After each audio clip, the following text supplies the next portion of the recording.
Hello, dear Scorpio. I'm doing a check-in, an equinox check-in. This is Vera with your equinox check-in for yourself and your counterpart. Look at that. The star and the page of pentacles. You're like calling to each other, you know? You're calling to each other and you're drawing each other so that we're drawing together the dream and the reality. I mean, the fullness and wholeness of the reality that is the dream experienced here on earth. Okay. Yeah, you're calling to each other. I'm going to take these two out and I'll draw some others.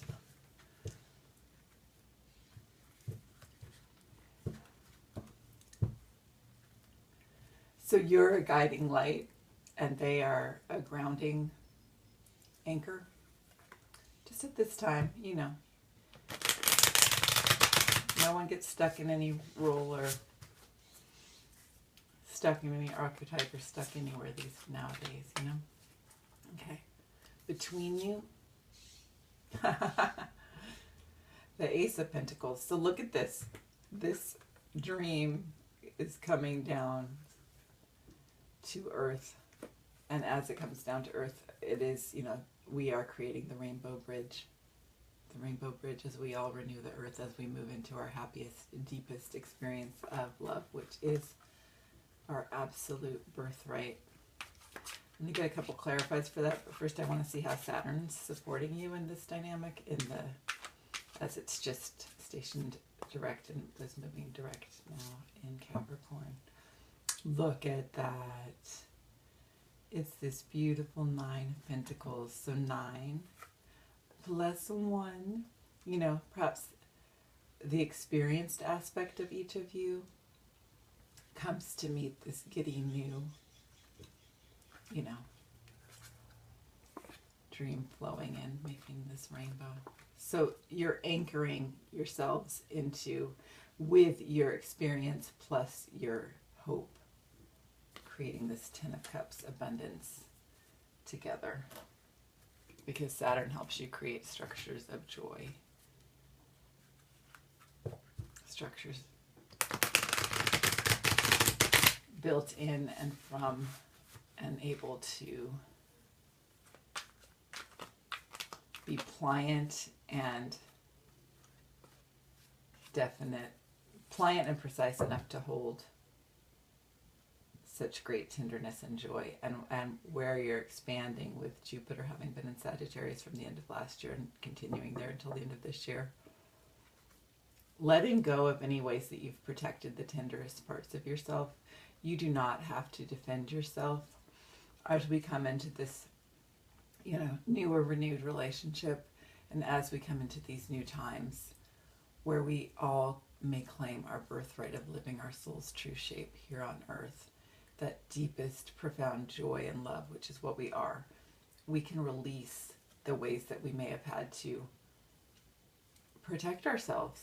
And those are legitimate and there are reasons for that, absolutely. But we may now slough them off, because the ancestors also are protecting us. But the ancestors, your inheritance. And, you know, we have lots of inheritances that aren't that great, but look at this. Okay, so self-knowledge and self-love and self-care.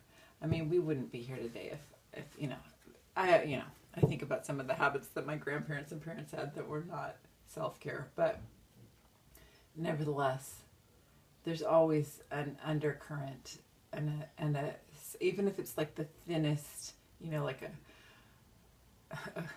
a parched riverbed with just a little bit of water still sliding through, or the water is just even soaked in the ground, but you know it's still there and could return. There's been self-care of some kind, self-acknowledgement, self-tending of some kind that's gotten us here, even through the darkest times, even when it seemed almost impossible to care for the self. And so you may draw upon that. Okay, your ancestors work with that. And then, I hope we're still recording. I'm going to get a clarifiers for where each of you are, or more information. Maybe not so much clarifiers as more grounded information, because this is a little bit. Okay, we got the 9 of Cups. Okay, so look at the star is just pouring down, and you're receiving wishes coming true, and you're grounded and experienced enough to accept them. You know, sometimes when you're young, it's like you don't even realize the gifts that are being bestowed on you. And even if you are young watching this, but you have your experience behind you, and you can know and accept these gifts.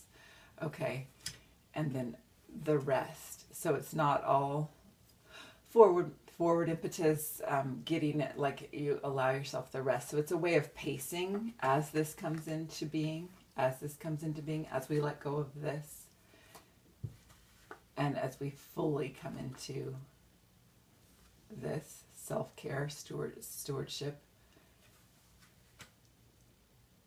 to take rest as you go, to not always be barreling forward. I mean, nothing is a rule, but these are things that are happening right now. I'm going to pull one more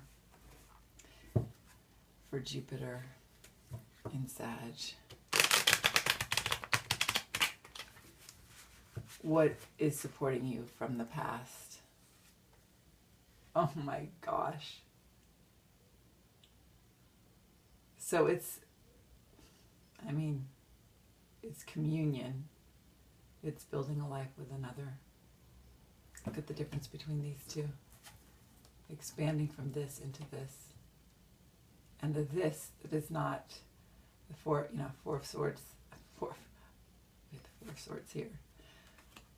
The rest can lead into a renewal of the institution of marriage, or relationship, so that it's not calcified or restrictive in any way. I mean,